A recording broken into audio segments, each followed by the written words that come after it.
it's sort of inevitable that you're going to end up with heartbreak. So when you engage in parenting, understand that that's part of it. So don't take it too seriously, particularly if they're not in the career you want, or they don't have the right status college you want, or they wouldn't play on the traveling soccer team or whatever. Like, these things are small. Welcome to Startup Dad, the podcast where we dive deep into the lives of dads who are also leaders in the world of startups and business. I'm your host, Adam Fishman.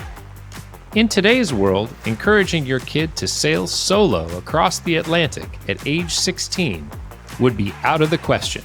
But that's exactly what James Currier did with his son. James is a serial entrepreneur and general partner at NFX, a venture firm he started that now has over $1.6 billion under management. In addition to being a world-class investor and entrepreneur, he's also a husband and the father of 4 boys. Today, we talked about how he fostered entrepreneurship and a healthy relationship with money in his kids, why he thinks danger is a good thing, and how he encouraged his kids to take wild adventures from a young age, the 7-to-1 rule for positive reinforcement and feedback, and the 4-page, single-spaced document he wrote called Why Having Children Inevitably Ends in Heartache. If you like what you hear, please subscribe to Startup Dad on YouTube, Spotify, or Apple. Welcome, James Currier, to Startup Dad. James, it is my absolute pleasure to have you here with me today. Oh, thanks, Adam. Thanks for having me. All right, your kids are all adults now, if we can call them that, between the ages of 19 and 22, and you've got 4 of them. And the first thing I'm curious about is, has your relationship with them changed as they've gotten older, started to go off on their own and things like that? Not much. And I think the reason is because even when they were little, I would talk to them like grown-ups.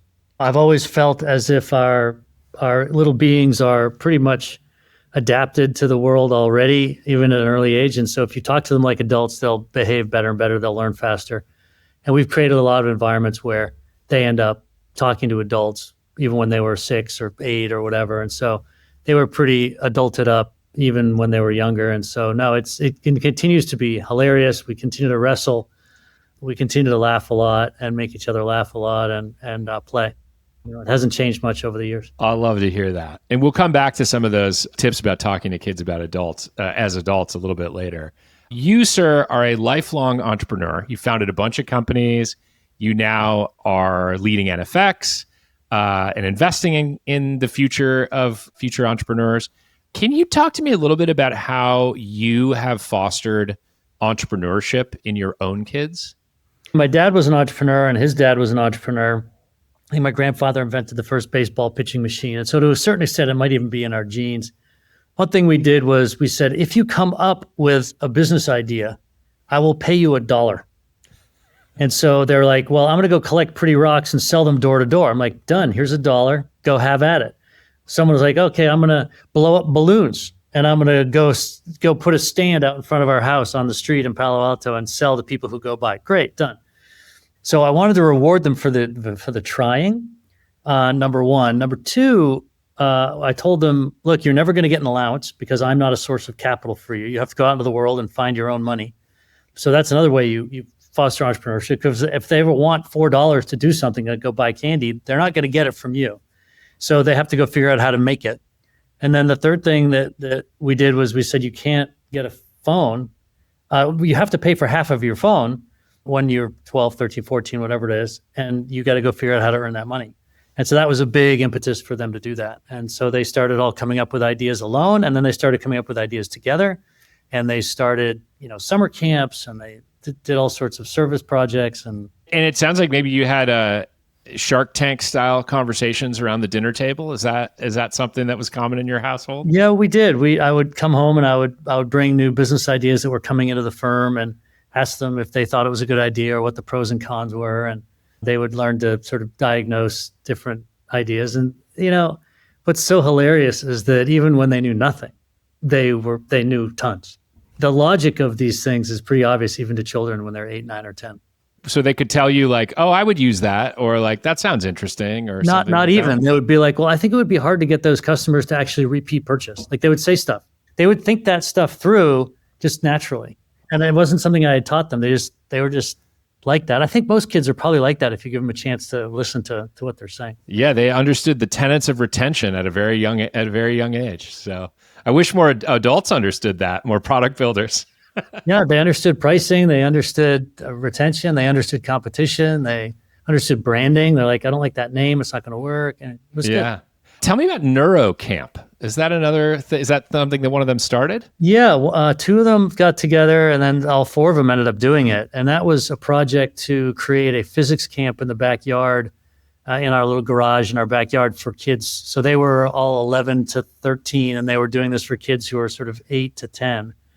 And they were basically teaching freshman physics to kids in the neighborhood and around. And the parents would pay $288 a week for them to take them from like 8 a.m. to 1. And they would be in our backyard. So half of it was babysitting, but half of it was launching little rockets and doing little cars with, propellers and that kind of thing, and dropping eggs off the roof, and they would make tie-dye t-shirts, and they had the NeuroCamp logo on the t-shirts, and it was great. And all four of them worked together, and then they split up the money, and they would do it for the first year. They did it for 2 weeks. The next year they did it for 3 weeks, and they would get mailing lists of all the parents and send it out, and the kids would just flood in, and it got bigger and bigger every year. And then eventually they got a little old, and they started getting real internships with real companies, and so they stopped doing it. But I have one friend whose son is now getting to be 13, and he's going to come by and get all the information about how to do it, and maybe start doing it in Palo Alto. So that's awesome. And they just ran it out of your backyard. It was a real estate arb is what it really was. Airbnb for camps. I love that. I want to come back to the things you were talking about with not giving your kids an allowance, giving them $1 per idea and things like that. A lot of people would think about somebody like you and say, oh, you've been really successful in your career. It's pretty easy to raise spoiled, entitled kids. But do you think that stuff that you did really helped them establish a healthy relationship with money and avoid that sense of entitlement? Oh, yeah. And we also, use our language when we go shopping in the grocery store. We say, well, we're going to get this because it's cheaper. And we'll look at the prices with them. We'll talk about the rich people, because they'll go to their friends' houses and they'll have pools in Atherton, and they're like, Dad, they live completely differently than we do. Because we chose to have a 2,700 square foot house in Palo Alto. And to keep it real, we have a Honda Odyssey, and we just take all of our money, we just keep investing it for the future. We don't spend it. We don't have fancy watches. We don't buy expensive things, and we don't care for that stuff. It's not what's interesting to us. We care about creation and making stuff. And so by living that way and walking that walk every day, with the house we choose, the neighborhood we choose, how we are with our neighbors, I think that also makes a big impact. And say, those people are rich and we are working people. I think it's important to always keep it that way, but also to then, when we're giving money away to the Boys and Girls Club or to, various charities, we've got 17 different charities we give to, we include them in that so that they see that, it's something that you work so that you can create. And that's the main reason. And then one of the benefits of creating is that you get money, and then that money can be given to people who need it more, who aren't as lucky as we are. So bringing them into that process, and my wife's family always did that generations back in New England. And so that's part of the culture of how we think about things. I love that. So, you've created this really good, healthy relationship with your now adult kids around money and how they think about, and this idea of creating. But another thing you told me is that you don't take too much credit or responsibility for parenting, that genetics is most of a kid's destiny. What does that mean? And what does that mean for you and how you approach parenting? It has been my experience that the whole debate about nature and nurture is a little overblown. Scientific evidence and Pinker and all these it's pretty clear that it's mostly nature. And we have 4 kids within 37 months of each other. They're all the same gender. We have a very stable family, very loving marriage.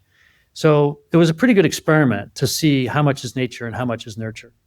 And they're wildly different kids, from ADD to learning disabilities to height to whatever. And it's all genetics. And they were like that since they were little. And their tendencies were similar when they were 3 as when they're 20. So what that releases you from as a parent is to realize that the only choice that mattered was the choice of spouse. And then the genetic lottery you play between the two of you is pretty random. Even if you have a very controlled experiment like we did with a pretty large number of kids, it's genetics. And so that means that when they succeed really well, you can't get too egotistic about it. And when they fail, you shouldn't beat yourself up about it.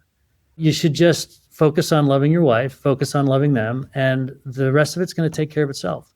We would show them baby Einstein things. We did all the things that, over parenting parents did, and none of that made any difference. Because if somebody was behind in reading, suddenly when they were 12, they would just read for 4 months and they'd be able to quote Chaucer and off they'd go. Because it was just genetically inevitable that they would do that. It wasn't that we didn't give them baby Einstein or that we did. It had no impact. So yeah, I think we should just relax a little bit. I love that. I meet a lot of parents who subscribe to the same philosophy. And then I meet others who, they get really wrapped up. You mentioned that kind of ego status. They get really wrapped up in what are their kids doing, the success of their kids. It sort of almost feels like a reflection of them. And if their kid chooses to do something differently in life than maybe what they had hoped or wanted, they feel like they've failed as a parent. And I think your advice here is saying, like, that's not the case at all. Like, you haven't failed as long as you loved your kids and your wife. You're doing the job. I wrote a 4-page single-spaced document years ago called "Why Having Children Inevitably Ends in Heartbreak." I just started listing out all the ways in which you can have heartbreak with children, from still having stillborn and not being able to have kids, all the way to a 12-year-old cracking his head, skateboarding and dying, to all of your kids growing up healthy and getting married, but the husbands and the wives don't get along, so you never get to see them all together. I mean, it's sort of inevitable that you're going to end up with heartbreak. So when you engage in parenting, understand that that's part of it. So don't take it too seriously, particularly if they're not in the career you want, or they don't have the right status college you want, or they wouldn't plan the traveling soccer team or whatever. Like, these things are small. It's hard to remember that when you are a status-seeking, high-achieving person like we have around in this area. Yeah. When did you write that list, and what was the inspiration behind doing it? I think when the oldest kids were 6 or 7, it just poured out of me. And honestly, I went back and tried to look for it, and I couldn't find it on any of my hard drives from any of my computers. So it might be lost to time, but it wouldn't be that hard to replicate. I'm sure any of your listeners could do it if they just spent a half an hour typing. I saw so many parents unhappy. I saw kids not having friends. I saw kids not getting into the private schools they wanted. I saw everyone was, making a big deal out of everything. And I just realized, oh, wow, that's part of it. This heartache's part of it. Did you share that with anybody, or no? Obviously, You didn't publish it on the internet. Imagine how you'd be vilified. True. So you mentioned a few of the things on the list, but like, what were some of the other things on that list? They get married and then they get divorced, or they have kids and then their grandkids die, or they don't have all their fingers and toes when they're born, or they have heart troubles and so they can't ever play sports, or they're autistic and they don't really end up having any friends, or, it just goes on and on. You just have a horrible relationship with them because they're super rebellious in their teenage years, and then you say a few things to them and they say some things back, and the relationship never recovers. Yeah. During those hormonal phases, or the kids hate each other. I heard a family where this Vietnamese immigrant guy worked his butt off and bought all this property up in Sonoma, and then he died, and his 4 kids ended up just hating each other and fighting over the land, destroyed the family that they had all this wealth. There's so many things that can go wrong, and the solution seems to be just, inner work, doing the work on yourself, and marrying someone who's willing to do that work as well. In writing out that list, did that help you have a better or different appreciation for what you had in your family? Oh yeah. Because everything that I didn't get, I was like, hey, this is great. I'm so grateful. You've mentioned a couple of times now your relationship with your wife. Obviously, that sounds like building that relationship and maintaining that has been something that you focused on. I think you probably go so far as to say that that's the job. That's the number one job. When did you realize that was your job as partner or parent? And then what are some ways that you worked on that relationship over the years? I realized that was the main job as a parent when I had my parents get divorced when I was 5. When you have parents who are fighting or who are unstable, everything else feels unstable. The world feels unsafe. You have to keep moving schools. Everything becomes uncertain. Your relationship to money changes. Your relationship to your siblings change. Your relationship to your neighbors change. Everything is a function of that primal marriage parenting relationship in a world where we have atomized families and we're not collectively, living in a cave and raising children as a group. And so I realized that as a child that's the main job.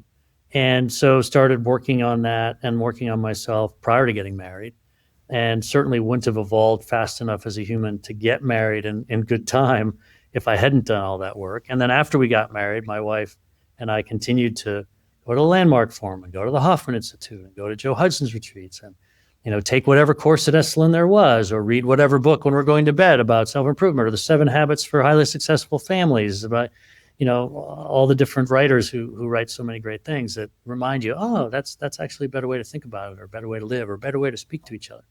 And I just think that takes a lot of work in order to do that well. And I think that mostly plays out in your marriage relationship, and then the two of you can work on that together in terms of your parenting relationships.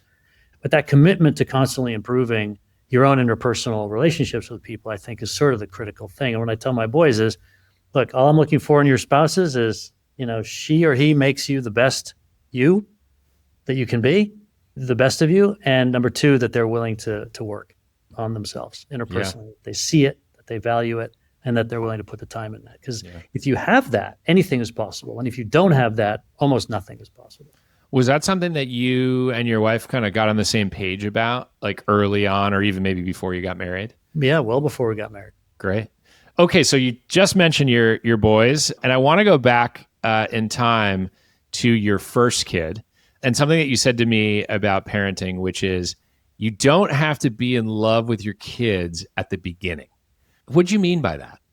I grew up in the 80s and 90s, and so I thought I wanted to be this super loving dad, and fatherhood, and the feminization of fatherhood rather than the sort of Viking father. We grew up in an age where men were encouraged to be more feminine, and that's great. But what I found in the 3rd month of sitting up at 2 a.m. feeding this little screaming thing the milk, I realized I hate this. This sucks. And I gave myself permission to say that and admit that this blows. It's keeping me from my work. It's keeping me from being awake during the day. This isn't fun. I don't love this thing. It's a pain in my ass. And then I relaxed. And then it was much easier to then just take care of it and have it grow and sort of go through the waiting period for it to become sentient. And then it starts to become fun at, like, with boys, maybe 4. Mm-hmm. Maybe girls are fun at 3. But for me, it wasn't really fun until that period. And for many dads, they're like, no, man, I'm so in love with my baby. I'm like, great.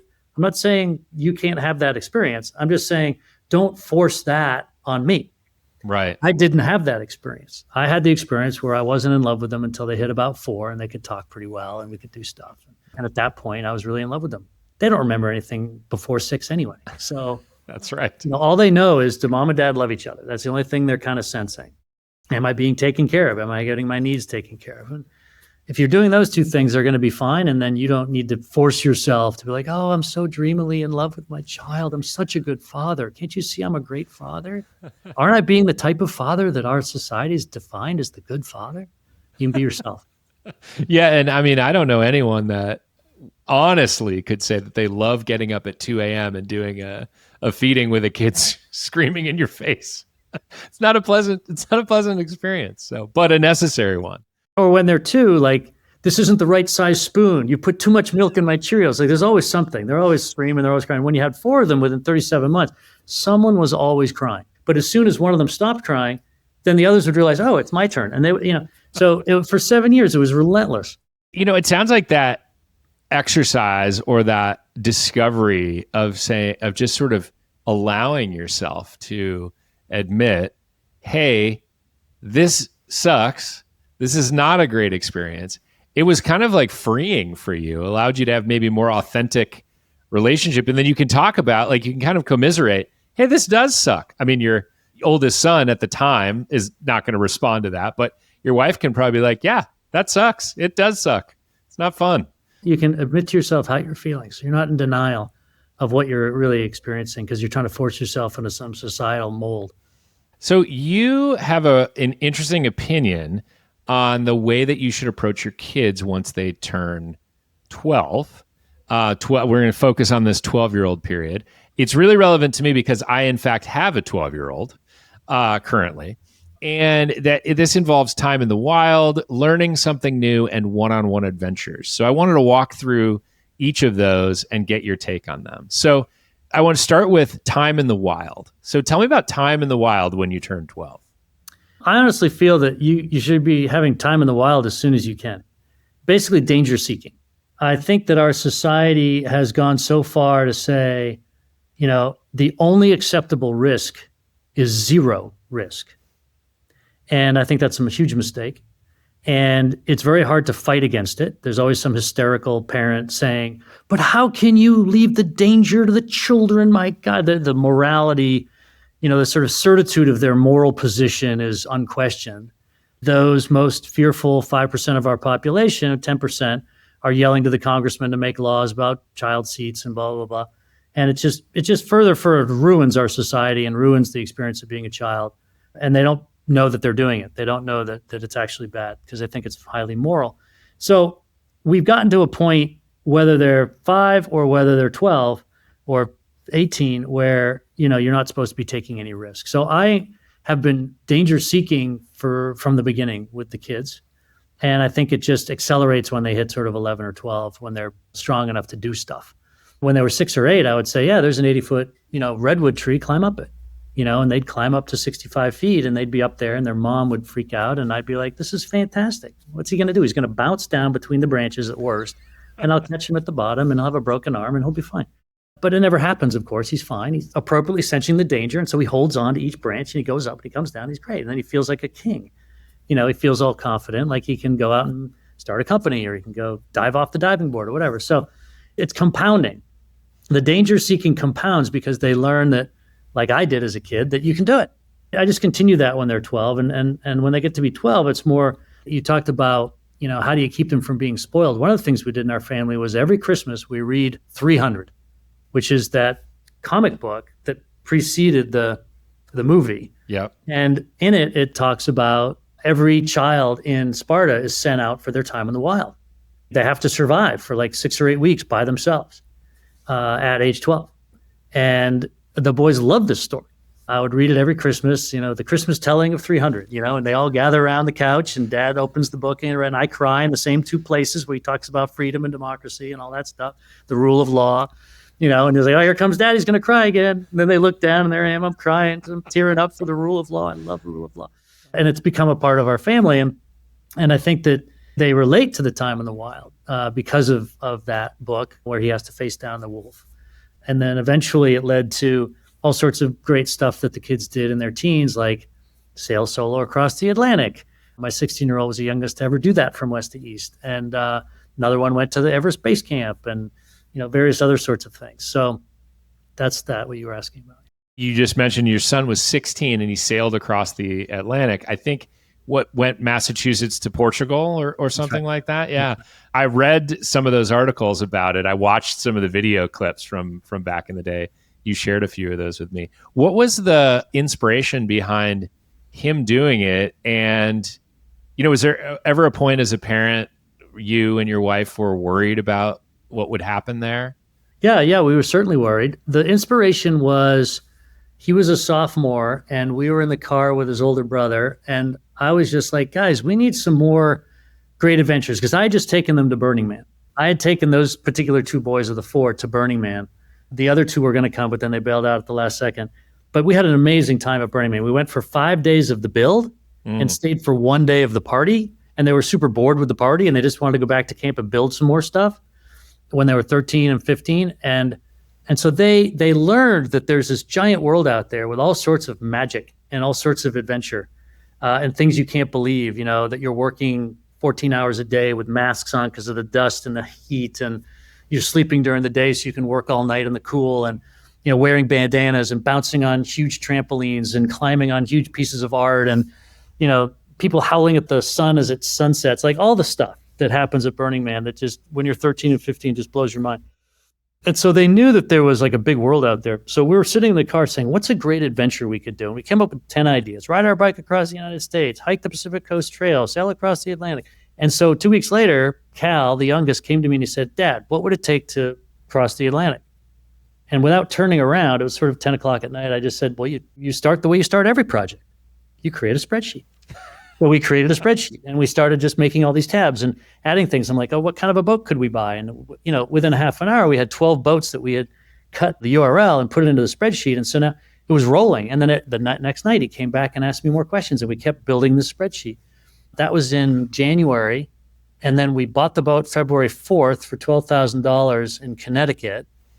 We flew out there and checked out 6 boats and bought one.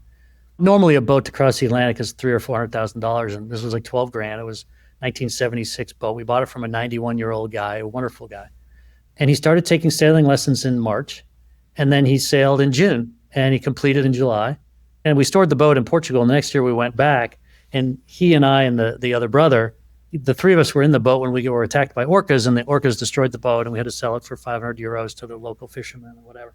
So we had lots of great adventures on that boat, including that one. And yeah, we were worried. I was watching his Garmin. Mm-hmm. He had one of these little Garmin InReach things, which would ping the satellite every 10 minutes so I could watch his track across the Atlantic. And I was checking it, 8, 12 times a day to see where he was.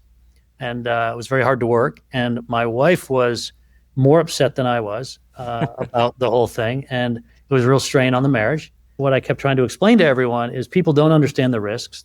Everyone's got a different risk spreadsheet in their head. And if you don't understand the actual risks, then you're going to think it's more dangerous than it is. Mm-hmm.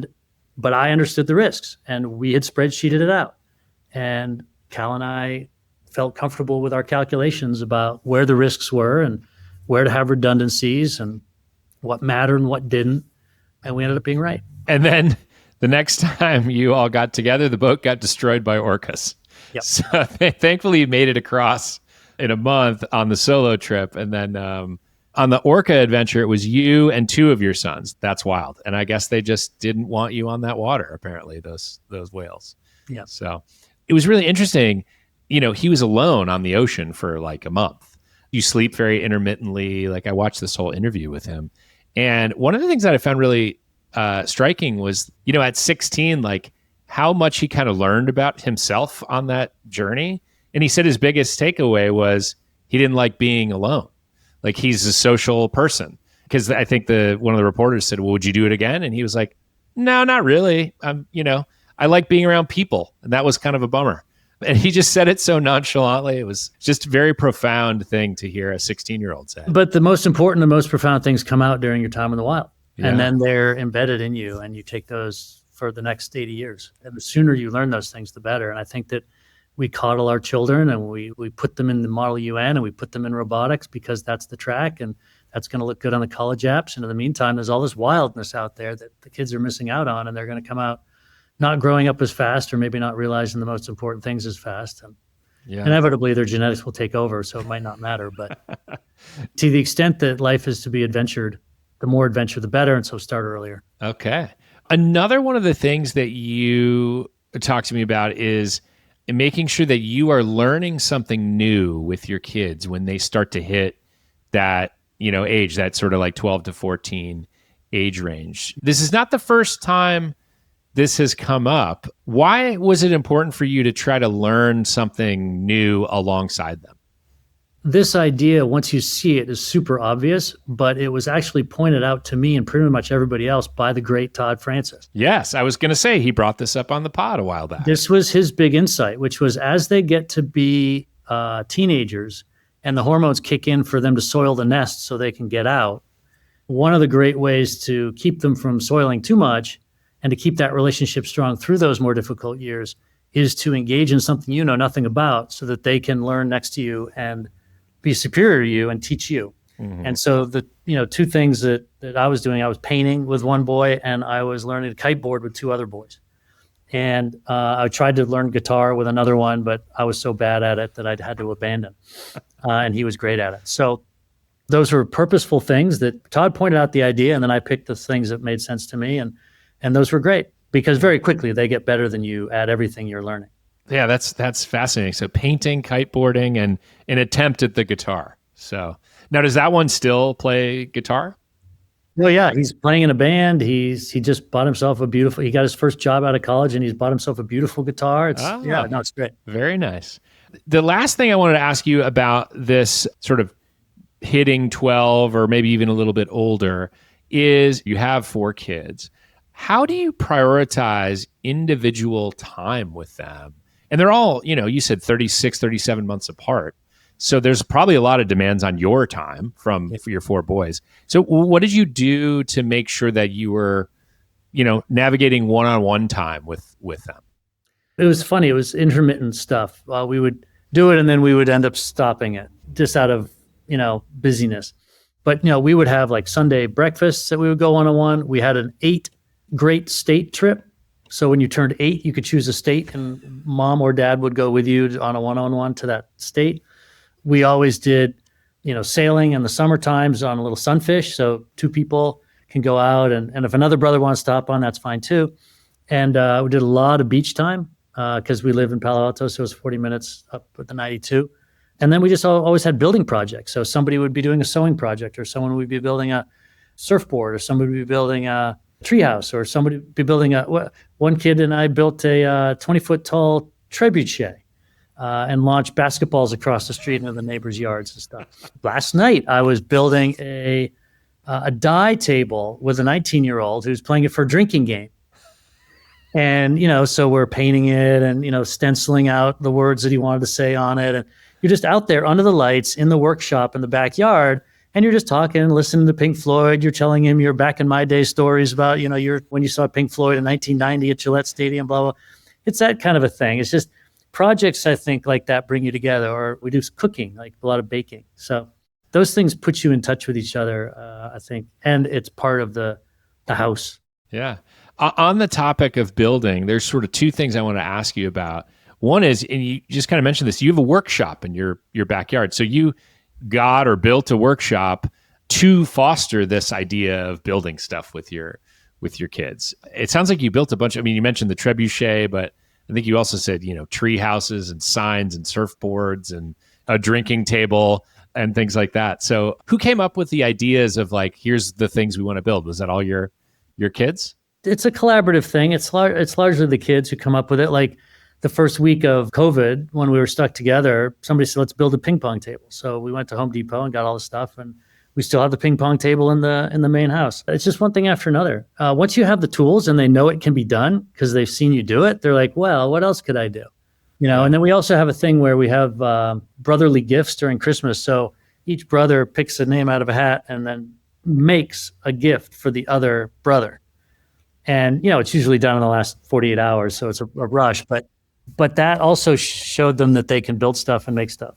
So in fact, building of the work shed was itself a project because you had to hang a waterproof thing from the trees above and then get the lights down on it and get the wiring and, get all the tools, which tools, and where do they sit, and Awesome.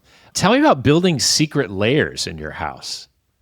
So we renovated our house when the kids were 2 to 5. While we were in the process of that, it occurred to us that we could build in places for little people to go.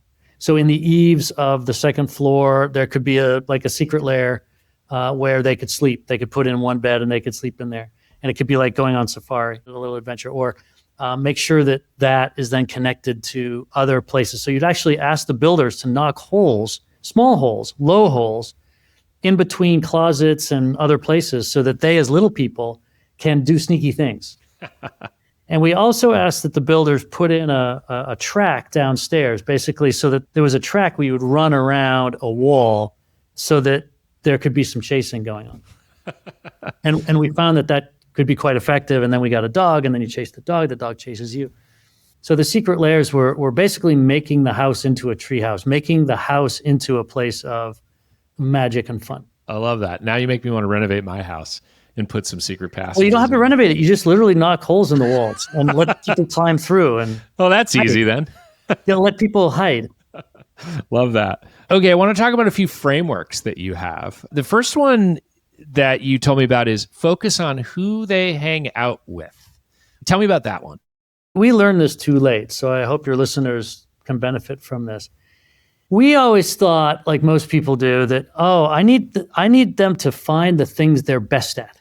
Mm-hmm. And the reason you want them to do that is so they can get into college so you can look good and have high status. The next level of thinking is, I want them to find some skills that they can develop. That's a little better, but still you're taking them to diving classes, you're taking them to, cello classes, you're taking them to horse riding. You're trying to find the thing that like lights them up, which is great. And that's as far as we got. But as they got into their teens, we realized, oh, no. We should have been thinking, what kids are they hanging out with? Let's find a kid for them to go and do a play date with and do anything. Because if that kid ends up being passionate about welding, or if that kid ends up being passionate about horses or sailing or theater or whatever, your kid is going to be passionate about it too, because they're going to see that passion through the eyes of this person that they want to be with. Mm-hmm. And so it's another way of opening up the world to them, is spending a little bit more time thinking about who they're hanging out with rather than what they're doing, rather than another coach, another activity, another skill. It was just a big mental shift for me, because in the end, we saw a lot of our kids' interests came from their friends' interests. I have seen that as well. My kids tend to be more interested in the things that their friends are interested in, which is good. Okay, second framework is don't just reprimand them. Now, this one also actually applies to work too, I found. Talk to me a little bit about the kind of ratio of good to bad feedback and things like that. So tell me about this idea of not, just reprimanding your kids. A woman taught us this up in Mill Valley when we lived there briefly. She had a parenting seminar, and this was the big takeaway. And then I think there was a book that my wife brought back to the house, which talked about this. Because when we had our first kids, we thought, well, the kids are going to be good. And when they do something wrong, we correct them. And that's how they learn how to continue to do good and not do the bad. But in fact, it's not the case. I think that kids will just do whatever. And it's up to you to help them figure out what is more beneficial to them and to you than not. So all I would do is reprimand the kids until they were about 3 and the babies were 1. And that's when we realized, oh, no. You have to notice the things that they're doing that you like and say, oh, I really like it when you do that. Or, it's so nice when you sit quietly in my lap and I get to read this book to you. Like, do you even point that out? And now when I drive the car, the boys all say, thanks for driving, Dad, at the end of every ride. Because instead of just assuming that Dad's going to do the good thing or the right thing or the thing that helps the family, say, oh, you just helped the family out by driving us here and paying attention while we were talking or listening to music. Thank you for doing that.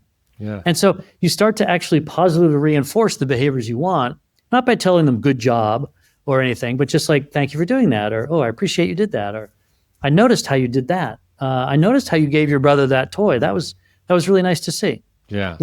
In specific. And if you do that 7 times, then one time you can say, hey, when you took that toy away from your brother, that's not really going to make him happy. And in the long run, it's not going to make you happy either, is it? Do you see how that works? And then you can get into the more negative behaviors and try to steer them away from those, again, with specifics. But if you don't compliment them 7 times, the one time you go at them, they're just going to be like, oh, this guy's always just correcting me. Their listening will tune off. And as they get into teenage years, I think it's harder for parents not to just be nagging, because they see so many behaviors. As they approach adulthood, the parents can see so many behaviors that they don't like, and the kids just tune out because the parents just nag all the time, and they lose that 7-to-1 ratio, and then it goes badly. Yeah, it's kind of like professionally too. The customer support people only ever hear the bad stuff. They never hear someone say, oh, that was great. I love that. Thank you. They just get the negative. That makes a ton of sense. You have to really hunt to find those 7 good things and be specific about them, which I like. You don't have to hunt. You just have to develop your gratitude. And I think that's good for you as a parent as well. That's good. You mentioned at the very beginning of this recording a couple of things about talking to your kids like adults from a young age, and then encouraging them to talk to adults in groups. I interact with a lot of my kids' friends. It seems like we've lost a little bit of an art there of kids talking to grownups. I used to talk to my friends' parents all the time about whatever. So tell me about how you decided to talk to your kids like adults from the get-go? And then what was the genesis behind encouraging them to talk to other adults in group settings? I'd seen other parents talk to children with baby language or talk down to them, and then the reaction of those kids to that type of status relationship. And I didn't like it. I also had the experience of being drunk in college. And even though I was drunk and sort of laying there inert, people would come and talk to me and I could hear them. And I kind of felt like being a kid might be like that, where you're still in there, but it doesn't look like you're in there. And so it seemed to me like a fully formed human is probably in that little body. And so I'll just talk to it and, see where we go. And it turned out to be right. I think they are in there and they do appreciate it because they see how I talk to my wife. So why wouldn't I talk to them the same way? So it seemed like the right thing to do. And I think they appreciated it. That's it. That's where it came from. Yeah. And what about the idea of encouraging them to talk to other adults in groups when they're really young?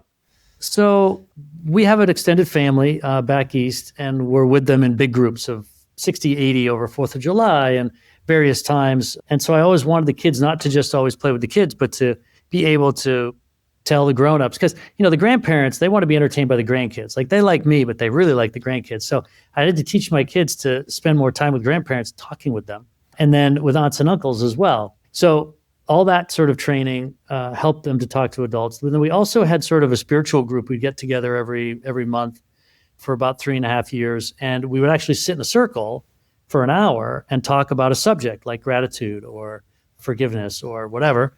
And we would have the kids and the grownups sit in the same circle, not the kids outside. And then we would split up because the kids would get a little antsy after an hour, and then they would go do a kids thing. But for an hour, they would be encouraged to give their thoughts about forgiveness and their thoughts about the subject was on the day. And they noticed that they could speak like adults, and the adults would listen to them and would be quiet and follow up on what they said. Well, what little Toddy said there is actually really important, and I found that in my life. And they're like, yeah, I said that. And if you do that 10 or 12 times or 120 times, they very quickly get acclimated. And I imagine your kids now as adults, no problem in a job interview or whatever, just talking to somebody like a peer, which is great. This isn't really a framework per se, but you did mention getting a dog and that being important, even though they're kind of a pain in the butt. So why was getting a dog in your family so important? It's a little bit like getting a COO in your startup. I love that. It sort of allows everyone to talk to the COO and not to have to talk to each other and piss each other off. The love energy can go into the dog and bring people back to that soft and cuddly, deeply related moment rather than just focusing on the people. It's a little bit like having children with adults. If you just have adults in the room, everything gets really tense really quick. But if you have kids and adults, it's always much better. My stepbrother says, who lives in Thailand, he says, children are like the fire. In the old days, we would sit around staring at the fire. Now we sit around staring at the kids. Because if we don't have kids or fire, we're just going to look at each other, and then all this stuff happens. It just gets all tense. So a dog is like that. It's a router of emotion and brings everything down. And it gives you so much fun to play with the animal and see how it interacts differently with different kids. And I love that. I love the dog being the CEO and the startup really, really got me too. Okay, just a couple more for you before lightning round. You've obviously built a long career in technology, and I'm very curious how you treated technology in your house as the kids were growing up. There's been a lot of recent research on the role of technology in phones and things like that, and your kids maybe predated that a touch or came up right in it. And so I'm just curious how you thought about and talked about technology in your household. I feel as if my kids at age 19 to 22, they were the real guinea pigs for this experiment that our society is doing. And I think they took the brunt of it. We tried to be thoughtful about it, but I don't think we did a great job. We tried to put on the Disney blocker where you couldn't see the porn sites or whatever, and they would always figure out a way around it. And I think they were exposed to all sorts of crap when they were 11 that we didn't even know until they were 14, that they had seen stuff. And so I think it's challenging. And in terms of getting them a phone, we kind of held off, but we didn't hold off until like 15 or 16. We held off until 12. And I would much prefer to have it hold off until 14, 15 at this point, maybe 16. But there's safety, there's travel, there's Ubers, there's activities, there's my friends, there's all these excuses. It's very painful for them not to have one of these things. It doesn't make them feel like they're part of the community if they don't. So how do you fight that? It's like in the 50s, everybody was smoking. Like if you weren't smoking, you weren't really hanging out. And I think it's the same thing now. So I think it's challenging. I don't like it. I think it makes the world worse. And I think that we spent a lot of time talking with them about how it seemed to be making the world worse. And they got sick of us talking about it. 3 of them are with their friends paying $5 if they go over 30 minutes a day to each other as of now. Like they just came up with that themselves. That's cool. And they have to send a screenshot at the end of every day about what their usage was. And certainly I'm not doing that. I mean, I'm worse than they are at this point. So. Yeah. Well, you've got a lot of founders to talk to. So there's a lot of screen time. That is really interesting. I love the fact that they're doing that independently, this sort of like competition with their friends. I mean, I think another thing to think about is, yes, they had phones and technology, but you also encouraged other things that they could do with their hands, right? Like building stuff or doing an adventure or like just doing something that isn't playing on your phone and, creating a situation where they weren't just idle all the time. We did, but only certain personality types would take to that. And COVID made it nearly impossible for 2 years. Oh yeah. And your kids were right in the thick of that, like in high school and middle school, probably. 8th, 9th, 10th, 11th grade. Yeah. Horrible. Wow. Rough.